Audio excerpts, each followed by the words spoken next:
peninjauan proyek kedua dari audit ya Inspektorat Wilayah Lapangan. Untuk tindak lanjut mungkin nanti akan kita konfirmasi setelah mereka melakukan pelaksanaan. Jadi tinjauan kedua kita. Tinjauan pelaksanaan sampai pelaksanaan proyek.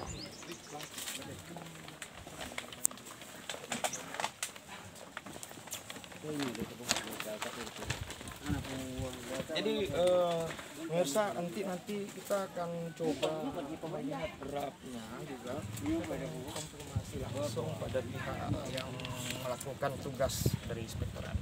Sementara ini target yang pembangunan kedua dari tinjauan.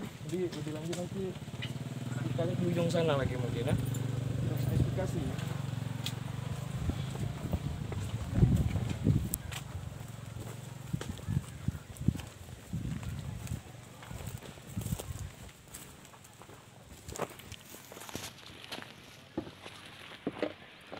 Memang di lapangan kita melihat realisasinya sampai 50.